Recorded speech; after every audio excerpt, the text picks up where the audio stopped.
Hi there. Thank you. Thank you for your time and thank you for choosing to watch this video. Now, we all have dreams and goals, and some of us are very good at planning it, achieving them, and the others are not so good at doing that.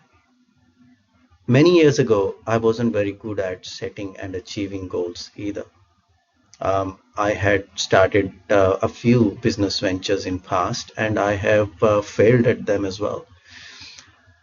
And as part of my own evolution, as part of my own learning, I was constantly on the lookout to learn from those who are good at setting and achieving goals. It always intrigued me, interested me to know what others do well that I wasn't doing well when they make and achieve their goals. So, why is it that so many people are so successful in doing it, and I had no clue of how to make it work.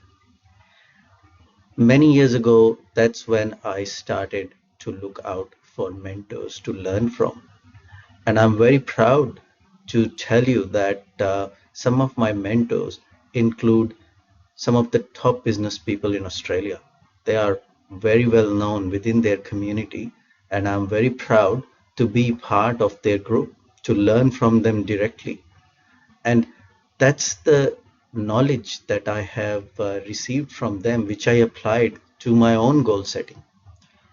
And as I applied that knowledge on my own goal setting and customized it in my own way, I realized that there is much to offer further.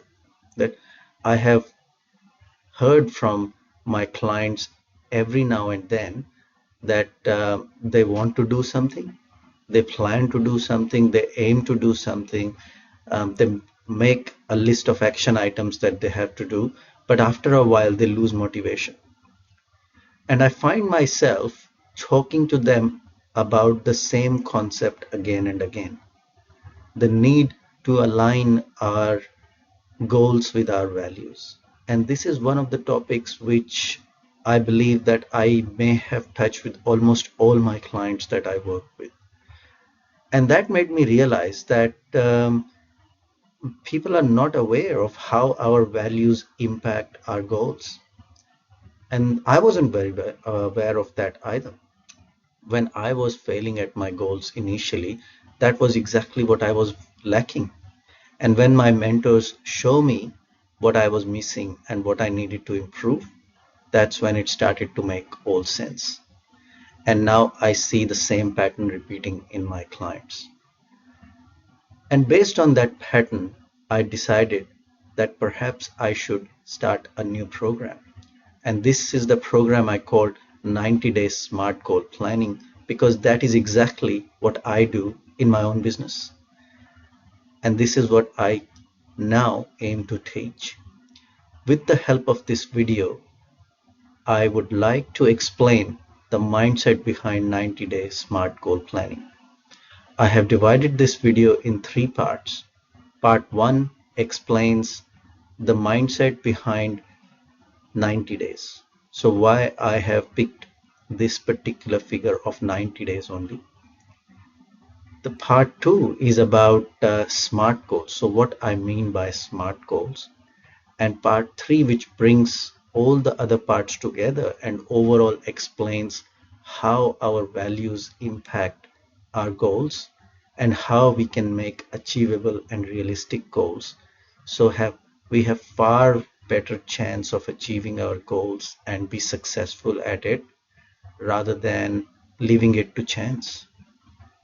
So I thank you once again, and I have no doubt that you will find this video immensely valuable.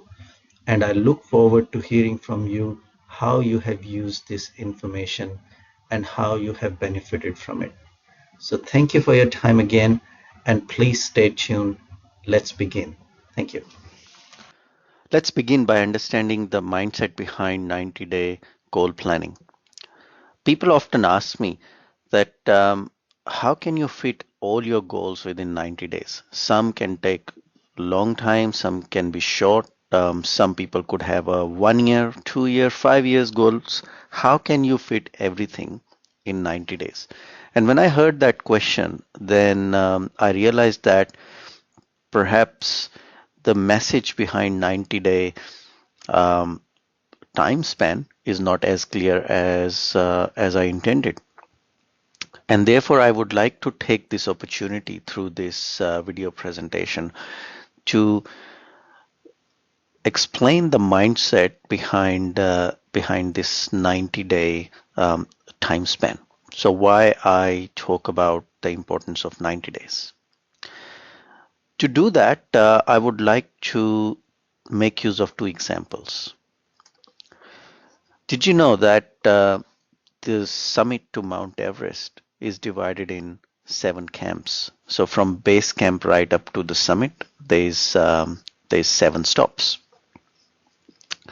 Now, people who plan to go on top of Mount Everest, they don't just get up one day, pack their bags up, and start going to the tip of the Mount Everest. The experienced climbers aim to go 1 camp at a time. So their overall objective is to reach the top of Mount Everest, but their immediate goal is to reach the next camp safely and soundly. That's what they aim for.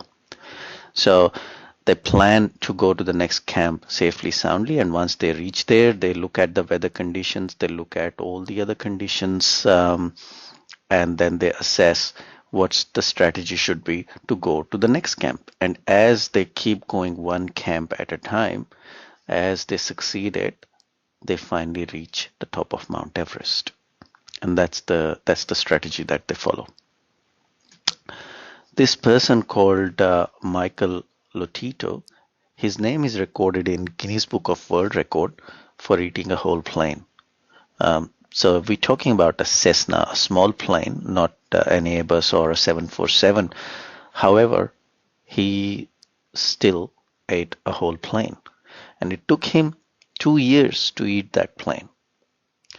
His strategy was also very similar to what people apply when climbing Mount Everest. His overall goal was to eat the whole plane, but the way he attempted it was take the plane apart piece by piece and eat one piece at a time. So every day he would take a few pieces of the plane out. He would grind them, file them, mix them in his cereals, his food, and then he'll eat them. He'll eat a few pounds of that plane every day, and in 2 years' time, he finished the whole plane. And that is the core mindset behind my 90 days. So when I talk about 90-day goal planning, I don't mean that we have to cramp all our goals, a 1 year, 2 year, or 5 year goal in 90 days. What that means is how we can take a 1 year goal or a 2 year goal and chop it into 90 days chunks, so then we can aim to achieve that chunk only.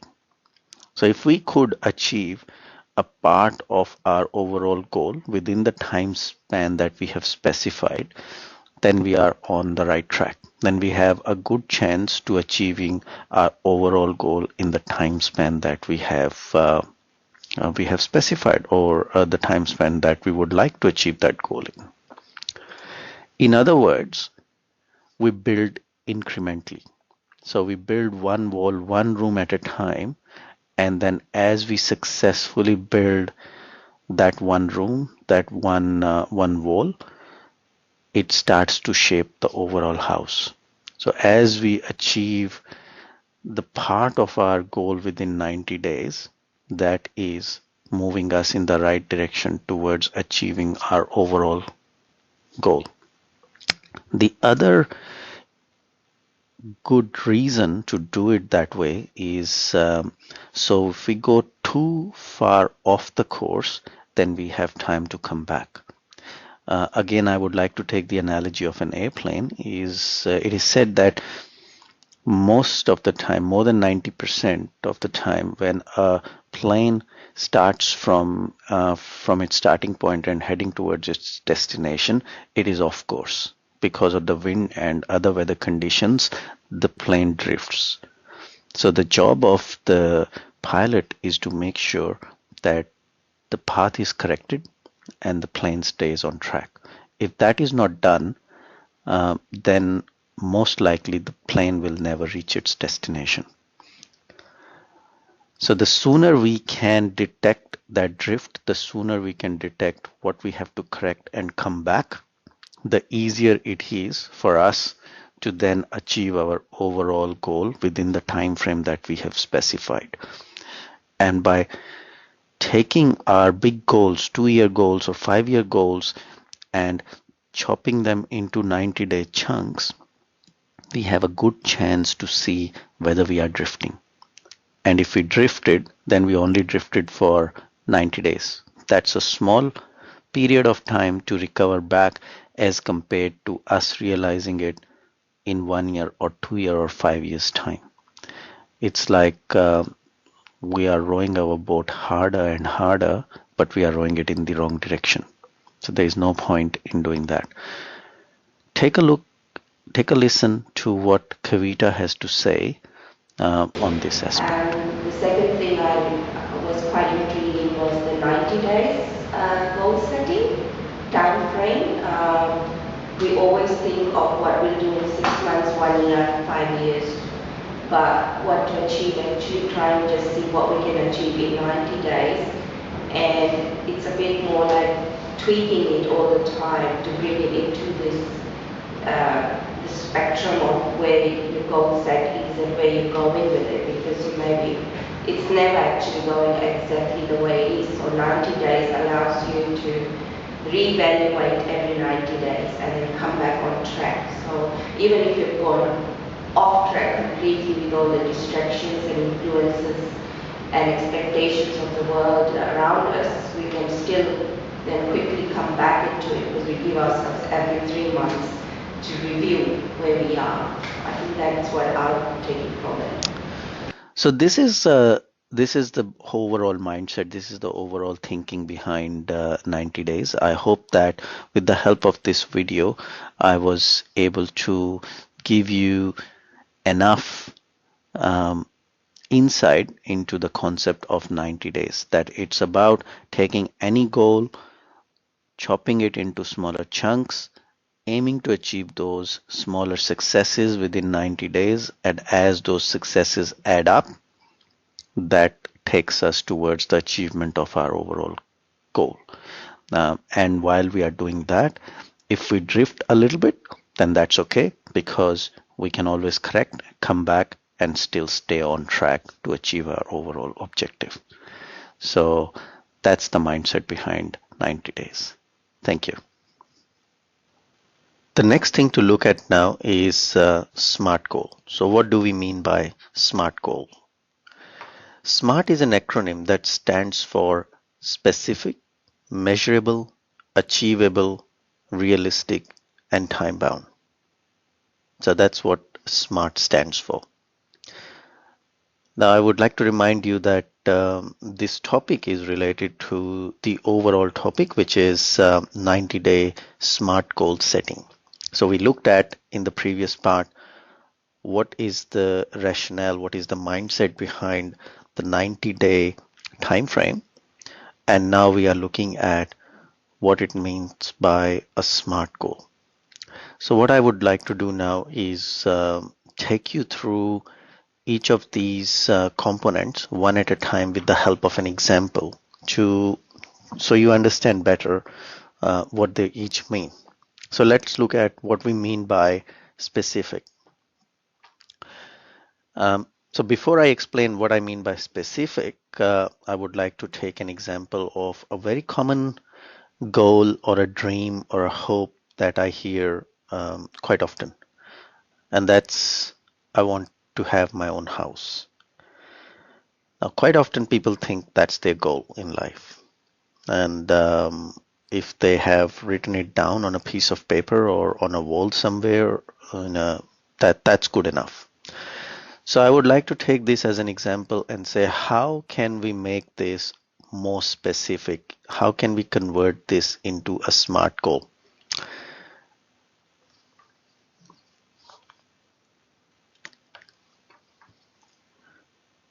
This is how it would look like. So this is not exactly how I would say that you can only write it, but this is one way of specifying this goal. So instead of just saying, I want to have my own house, when we are saying, let's get specific about it, we would then define it as if I want a 5-bedroom house with a beautiful garden, with a swimming pool, in the mountains, in a quiet location, close to a good school, close to shops, cafes, restaurants, bank, medical center, and so on. So as you can see that now I have made that goal of I want to have my own house to actually breaking it down and going to a much more detailed level. So it starts to feel a bit more closer. It feels like as if we are almost tasting it, touching it, seeing it. It's taking its shape. And this is just one example of how you can make it specific. Everyone will have their own idea of what they mean by a house. Someone might mean that it's an apartment in the city somewhere, right in the middle of all the hustle and bustle. So it's just an example to illustrate that staying at that level where it says, I want to have my own house, is not so much of a SMART goal. Yes, it's a dream, it's not a goal. So now I will take you through component by component and show you what's the importance of getting down to this detail level. So this is how you make your goal specific. And you can add as much more detail as possibly you want to, and you can. So I would encourage you to do as much of that as you can. The next thing to look at is how to define your goal such that it's measurable. Now, as you can see from this dream, which is I want to have my own house, it's just way too broad and way too high level to actually even think about what to measure here. There are too many unknowns to measure. Compare this with our redefined statement, which is I want to have a 5-bedroom house with beautiful garden and etc. etc. Each of those things are measurable. You can have a checklist when you are going out there and looking for a house. You can tick that off that yes, I'm getting it or not. So you can very easily measure. And even close to good school, what do you mean by close? I mean, is it a walking distance? Is it few minutes by car, or do you need to have a public transport available?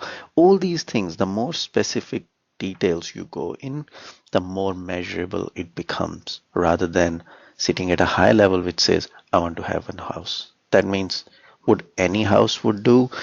Does it mean anything that comes along your way and you buy it, would you say that it has ticked your goal, or would you actually want to spend some time and define your dream house and make sure that you do everything possibly that you can to aim and achieve it? So that's where measurable part comes into picture. It needs to have specifics around it that you can quantify.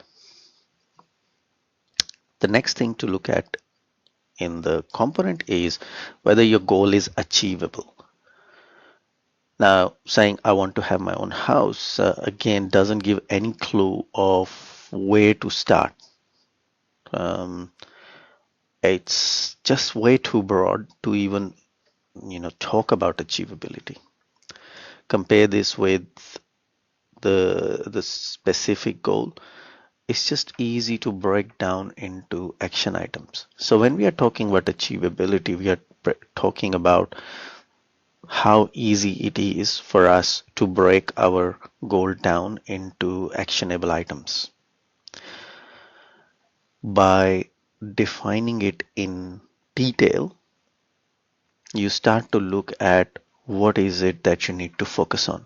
And as things become more and more clear, what you need to focus on, it becomes much easier to then convert them into action items. You can then easily get up and do something about it. So if you are very clear that you need a 5 bedroom house, you will now start to refine your search around it. Now you're absolutely clear that it should be in a mountain range somewhere, should be close to the schools. Then it starts to become easier and easier to get more close to that dream of a house of yours. So achievability is all about breaking up, able to break your goal down into actionable items. The more high level it is, the more vague it is, the tougher it is for you to actually measure it or break it down into actionable items. So as you specify more and more details, it becomes measurable as well as it becomes actionable. The next thing is it realistic? Now, quite often people get confused between achievability and realistic part. There is a bit of a subtle difference in there, and I hope I would be able to explain you with the help of this presentation. Achievability is all about actioning. So can you action the goal that you are setting out to? Do you have enough time and resources and skills to action them? That's the achievability part. The realistic part is to do with your own values. So the goal that you are setting out, yes, it might be achievable. Yes, it's measurable. Yes, it's specific. But is that something what you really want? Is that something that aligns with your values, with who you are as a person and who you want to become in future? So that's something which is the realistic part, which is aligning with the values, aligning with your values. And perhaps if it's a goal that involves other people, then you would have to check their values as well. So this is how I differentiate between achievability and realistic. So yes, it's achievable. Yes, say for example, is it achievable that you would climb to Mount Everest? Yes, it is. You can break it down into action items, you can measure them and all that. But the question is that something that you would like to do? Is that something that aligns with your values? So you would have to look at your goals and define it in such a way that it aligns with your values, with your personality, with who you are. And this is the part that I often see missed out. This is the most crucial part, and I can't stress enough. This is the most crucial part that determines whether you would ultimately achieve this goal or not. Because this is the motivator, this is the driving factor. Your action items, your measurability, your specificity, these are not your drivers. These must be there. These have to be there for your goal to be ultimately achieved. But if you don't have enough motivation, enough driver, enough passion to achieve that goal, which comes from the realistic part of this, then no matter how much detailed plan and action items that you've done, how much clear you are about it, if it doesn't align with your goals, or sorry, with your values, then it will be very hard for you to continue with it. So you must question that goal and realign it so it fits into who you are and who you want to become. That's the realistic part. And the last part is time bound. Again, I want to have my own house. There's just way too many unknowns to set any time frame. I wouldn't even bother to spend any time going down into that one. It's just a dream statement. It's good to have that dream statement to as a precursor to start thinking about a SMART goal, but I would go down to the detail level in order to do that, to set the time frame. And then again, specifying it in details is now a lot easier to set any kind of time frame. That what is the dream house, where is it, and what do you have to do. When the action items are clear what you have to do, then it becomes much more easier to time bound it. And as someone said, that goals are nothing but dreams with deadlines, and that's pretty much what this time bound is it's not so much about whether it feels comfortable or realistic or something like that. And a lot of people spend too much time thinking that they have to be right when they come up with a date or with a time frame. um, if you find yourself in that pattern, stuck in that pattern, then I would say that just pick a date. It doesn't matter. Just put a stake in the sand. Just pick a date and work towards it. And do your best to work towards it. Pick whatever date that feels comfortable to begin with and work towards it. And then if you find that it's tight, or it's or you have finished earlier, which is good, then review it. But don't spend way too much time thinking about whether the time frame is right or wrong. Just pick one date and work towards. Don't spend too much time on this component. This component must be there. You must time bound your goal. You must give a date, a time frame to it. But just go with whatever feels right, and do your best. That's the only advice I can give you on time bound, because it all depends on what goal you are setting out to achieve, what's your skill sets around it, what's your comfortability level around it, what are the fears that are holding you back that you need to address. So there's way too many things to consider on individual basis that I can't give you just a formula for it to say this, apply this formula and this will give you the time frame. So if you find yourself getting stuck in this area, the only advice I can give you is don't spend too much time. Just pick a date and get on with it. So I hope that with this presentation, I am able to give you a quick picture of what SMART goals are. And defining a goal in a SMART format is, to me, it's pretty much half the battle won. Once you are so clear about your goals and you're clear about how you're going to measure them, you're clear about the action items, you are very clear that they align with your values, I think, it's such a clear picture. What more would you ask? But just by going through this exercise and just doing that, the kind of motivation and the passion that you will reignite in yourself to achieve that goal, it's just something to experience yourself. That's all I can say. So don't just stay at the high dream or a hope level. Go a little bit more detail, or as much detail as you can, and define each and every goal or a dream that you have in the SMART format. And that will help you to achieve your goal much more quicker in a timely fashion. And it's just adds so much passion and so much value back when you see your goals achieved, and you see things that you have always dreamt of and now you have them.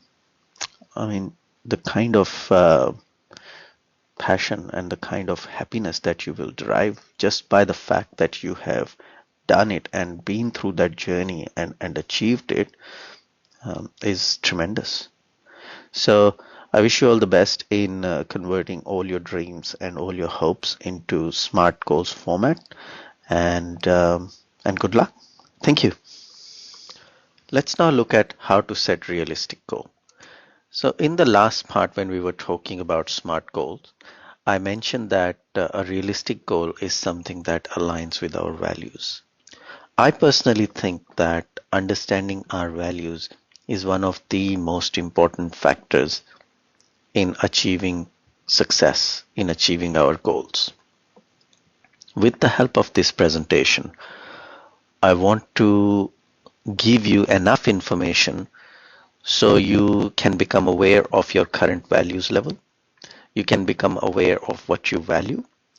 You can become aware of what you need to do in order to go to the next level, how you can align your goals with your values, how you can bridge that gap, and therefore how you can convert your dreams into smart goals that are realistic and achievable, and you have more chance of succeeding in achieving your goals. So that's my objective behind this last part. Let's look at what is the importance of value. What role does value play in the overall picture of goal setting and goal achieving? Or in other words, how does our values influence our goals? Yeah, I think that's a good way of putting it, is how our values influence our goals. So our values shape our beliefs. Our beliefs then shape our attitude or our behavior. That attitude, that behavior then shapes the kind of actions or inactions that we take. And based on those actions or inactions, we then get the results or the goals that we are after. So you can see that there is a direct correlation between values and results. It's a very simple flow, and most of the people live their life based on this flow. Now, since most of us are not aware of our values, therefore, when we achieve a certain result, we experience a high level of dissatisfaction. We are not happy with the results that we are achieving in our life, but we don't know what to change. We have aspirations, we have dreams, we have hopes that we want bigger and better things. We want to do bigger and better things for others, for ourselves, and we want to achieve those kind of results. But the problem is, when we don't get it, we don't know what to look, where to look, what to diagnose, because quite a lot of us are not aware of our values. We may be aware of our beliefs, we certainly are aware of our behavior, our attitude, but that's pretty much it. However, understanding our values gives us more power, because what we can do is we equation, and we can first determine the kind of goals that we want to achieve, and then based on that, what values do we need to incorporate in order to achieve those goals. So we take this equation and we turn it around basically. We start with the goals or with the results in mind, and then we walk back and say, in order for me to achieve those results, in order for me to achieve those goals, these are the certain actions that I need to do. And for those actions to happen, this is the kind of attitude that I need to adopt. And in order to adopt that attitude, these are some of the beliefs I need to adopt. And in order to adopt those beliefs, I need to start valuing this. So you see, reversing this equation gives you more power and more control over achievement of your goals, rather than going with the flow in the order that most of the people go, or in the order that you have been doing it so far anyway. The other way to look at it is this communication model that is usually followed in NLP, neuro linguistic programming. And I like this diagram quite a bit, because as you can see that there are external events. I will highlight what I'm talking about. So there are these external events that happen, and we have no control or influence over those external events that happen. They are input to our brain through our five senses of hear, touch, taste, smell, and see. And then as this information enters our senses and goes to our brain, we run a series of filters on it. And these filters are based on things such as our memories, the past decisions that we have made, the country that we live in, our culture, our time, space, and so on. One of the most important filter in this array is our values and our beliefs as well as our attitude.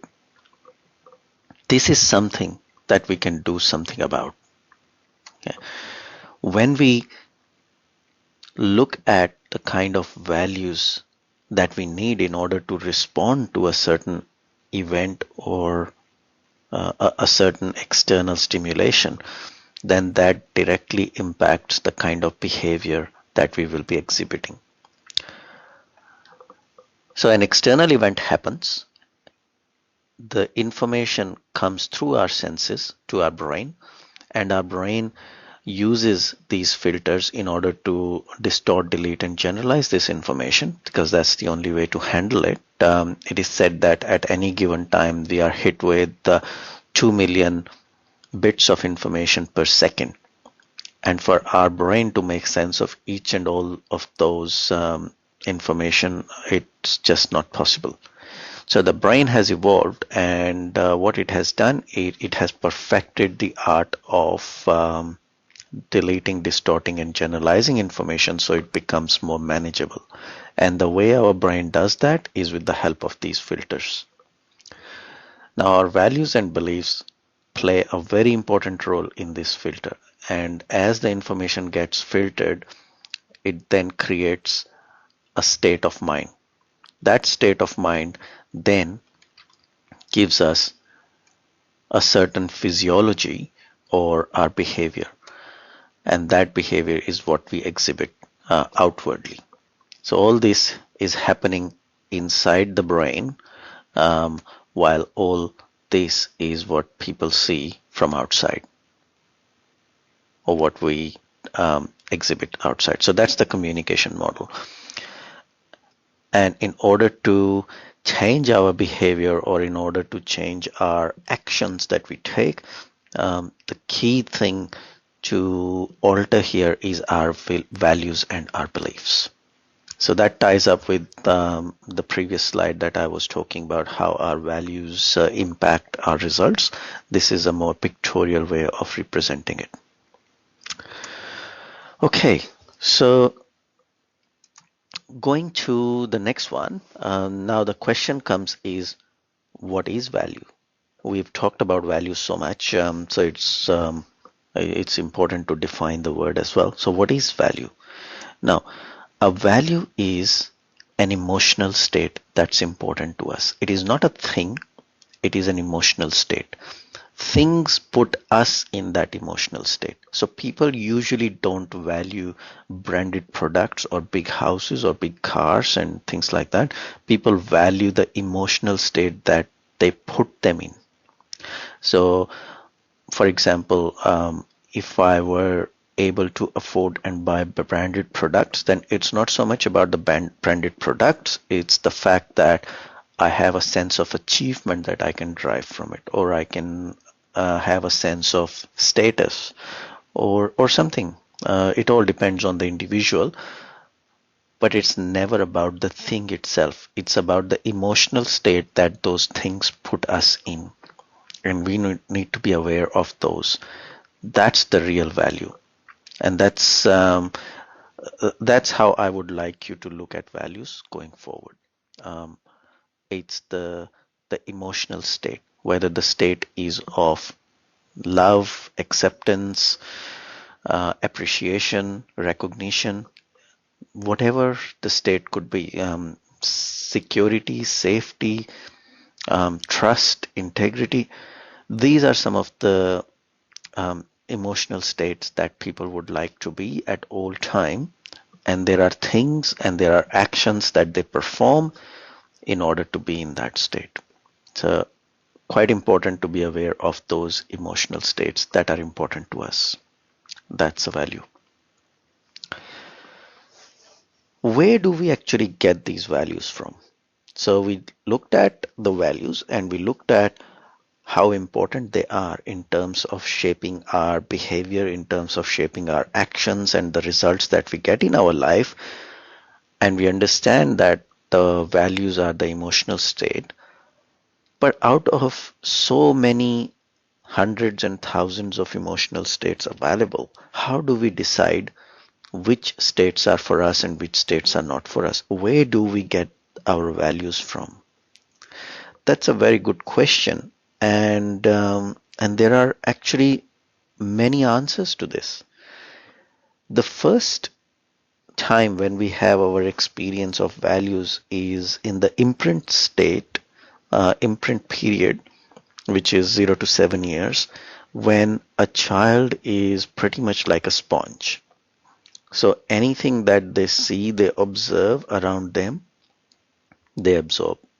So that becomes their values. That's if they see people, happy people around them, if they see sad people around them, angry people around them, that's what they absorb. So they just absorb. They have no way of filtering it out or understanding what's right, what's wrong, what whether it's for them or not. They have no choice, no filtering over it. They just absorb everything that they see within their environment, and that's why it's called an imprint period. The next period when we absorb the next set of values is called the modeling period, and that's between the age of 7 and 14. So within the age of 7 and 14, we are now getting impressed by people around us, by friends, by celebrities. It could be anything. Could be sports stars, movie stars. It could be our friends who are doing well.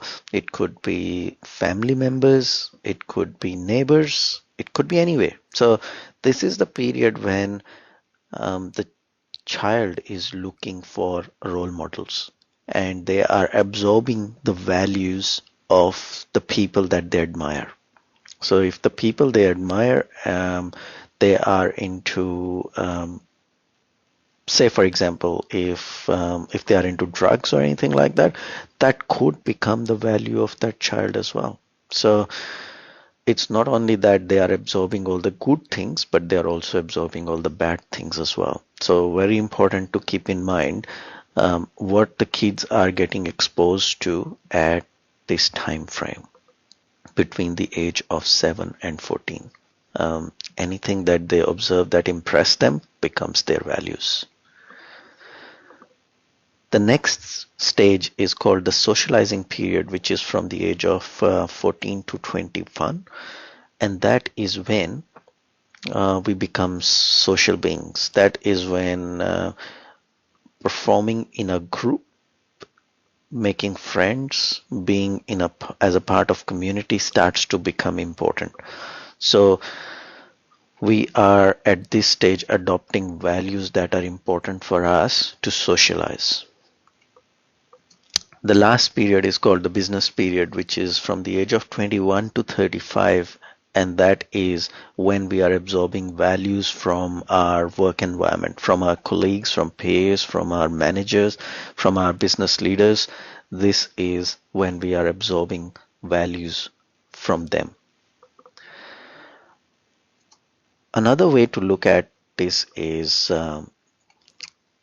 where we absorb values from are people such as family, friends, and relatives. So whatever we see within our family, within our friends, within our relatives, we will start to absorb some of their values.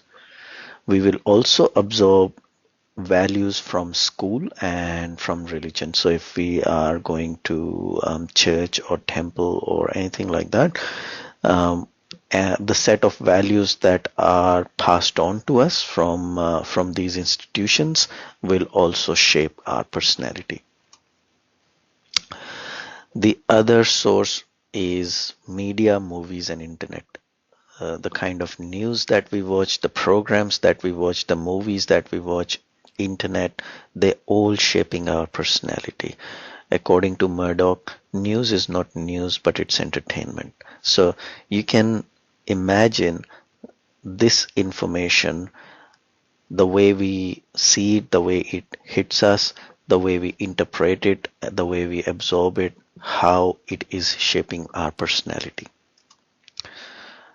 Another source is our role models, our leaders, influencers, people who we admire, people who we see as our role models, what they do, um, what they don't do, how they do things, all those becomes our values as well. So there is a lot of sources and there is a lot of periods that we go through. Some periods where we have choice over what we are absorbing, and some periods where we don't. We just absorb like a sponge, and it shapes our personality and our behavior. And this is the reason why it is important to spend some time to understand these values. Majority of the people are not aware. They are probably aware to a very small extent, maybe the tip of the iceberg, but majority of the people are not aware what lies beneath that iceberg. 90% of our values, we are not aware of them. This is something that our brain, our subconscious has picked up over the years, and it has shaped our personality. It has given us the habits and the behaviors that we've got today. And those habits and behaviors are now putting us on autopilot or on cruise control to perform certain actions or inactions and achieve certain results in life, whether we like those results or not. So how do we become aware of these values? Now we know the source where they come from. We know how important they are, the way they shape us, our personality, and the impact that they leave on our overall goal planning and goal achieving. The next stage comes is how to become aware of our values. This is where I have created a values elicitation exercise, and this is based on the work done by a renowned psychologist by the name Clare Graves.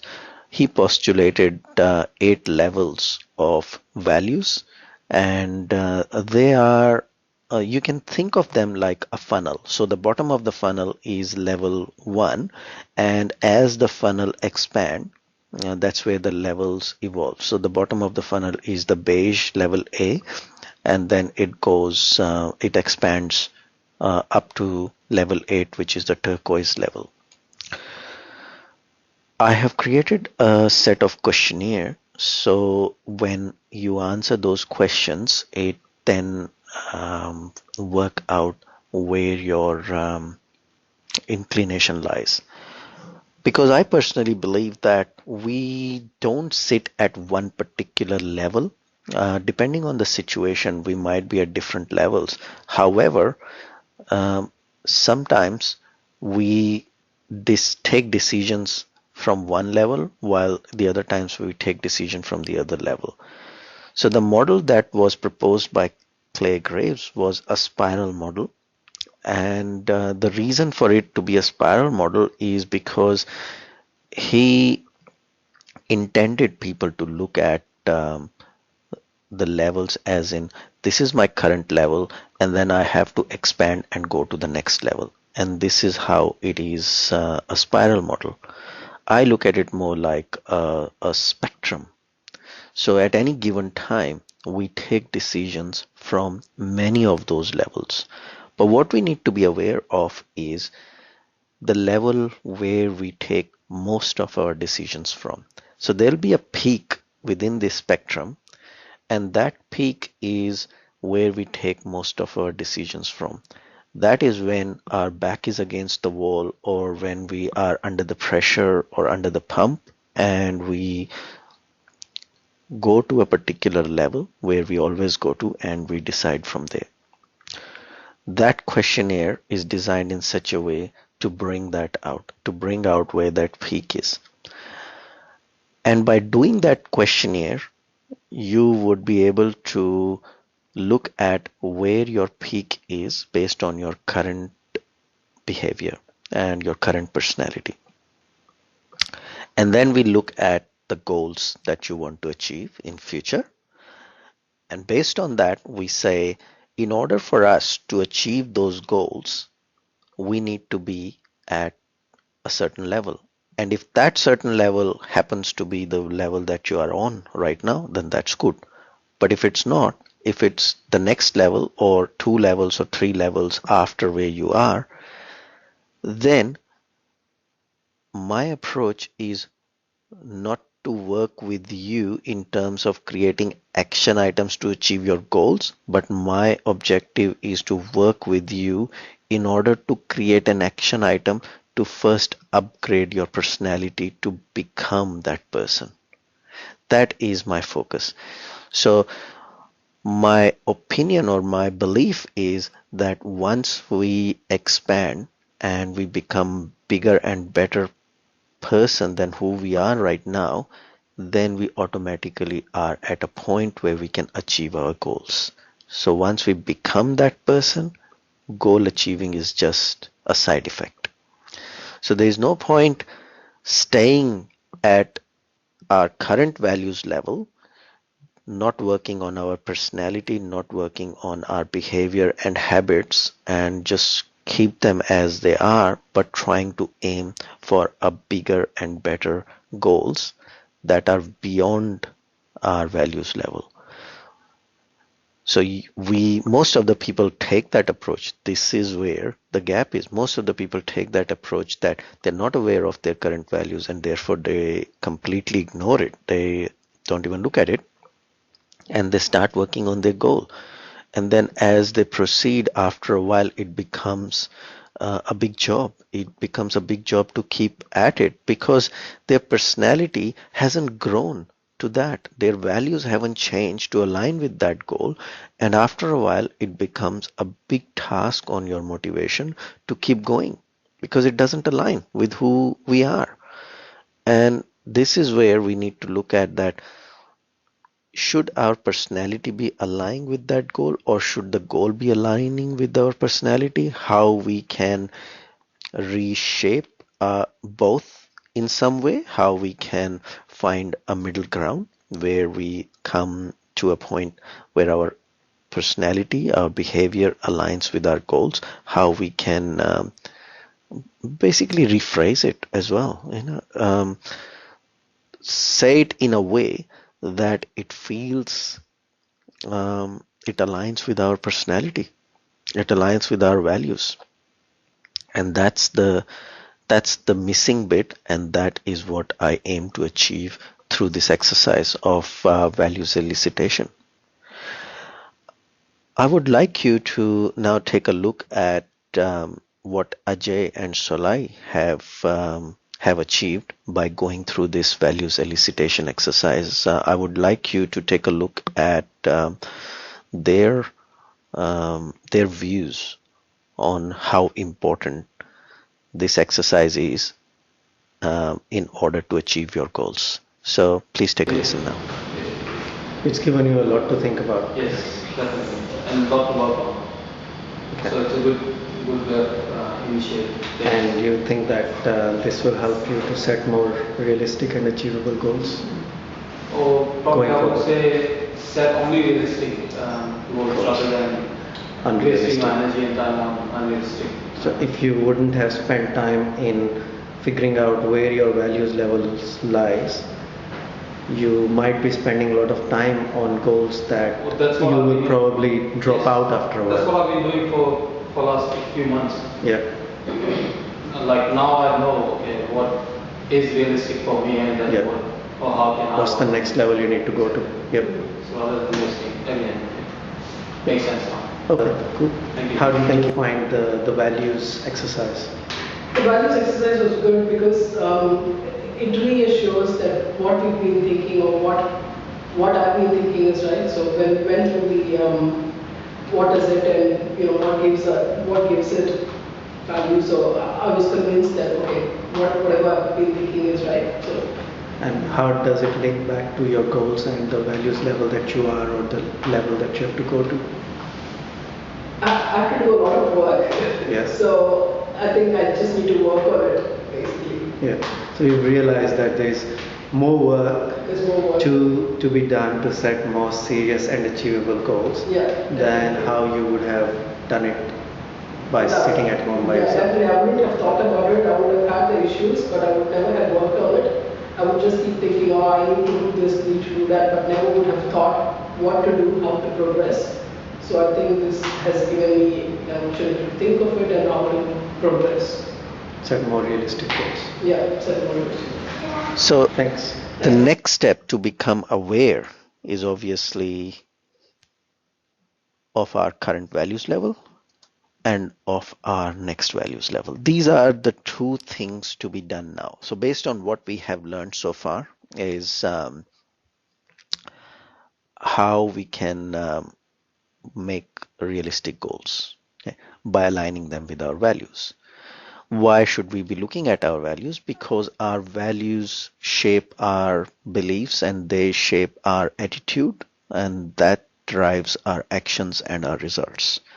And there are sources that we looked at and periods that we looked at in which we adopt and absorb values.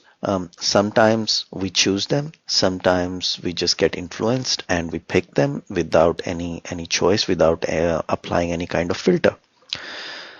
But as we do that, they shape our personality, and therefore, in order to make a realistic goal, we need to become aware of what we have picked over the years.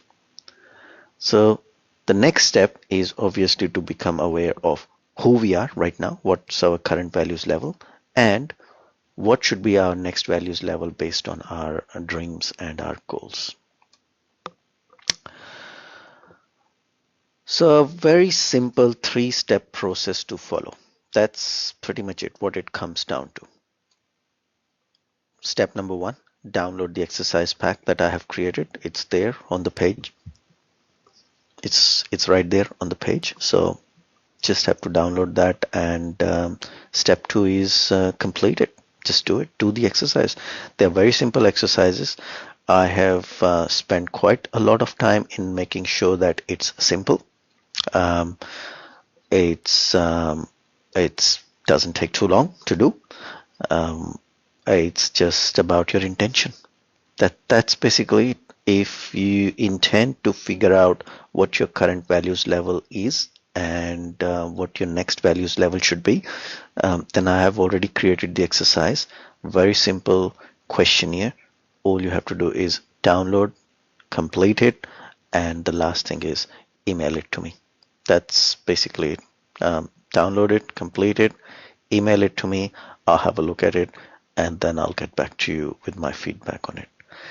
This is the most simplest way I can explain how you can create realistic goals, because in the whole spectrum of SMART goals, the realistic part is the most important part. It's not about making specific or measurable goals. It's not so much about making achievable or time-bounded goals. It's about making them realistic, so you are motivated and passionate about achieving them. And this is the key difference between your dream and a SMART goal.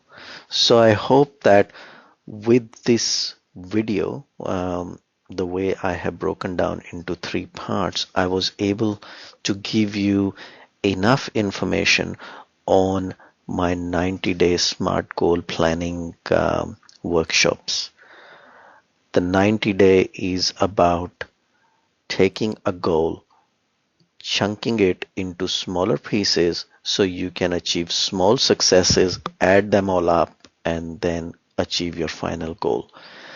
SMART goal means taking your goals and rephrasing them in such a way that they become more specific, they become more measurable, achievable, realistic, and time bound. And the last part is on the realistic, is how important it is for you to be aware of your values, how important it is for you to know how they have shaped your personality, your behavior, the actions that you take, the results that you get or don't get in life.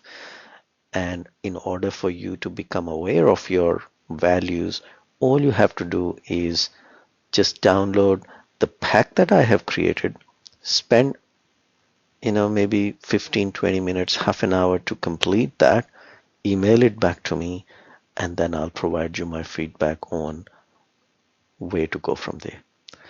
So thank you for your time and for your patience to watch this video and stay with me. I hope that I had provided you with the value, and I have given you value for the time that you have spent in watching this video with me. I really appreciate all the time that you have spent, your intention to watch this whole video, and your curiosity to become a bigger and better version of yourself, how you can do that. And I hope that I was able to give you some information on how you can become a bigger and better version of yourself. Thank you so much. Thank you. Bye.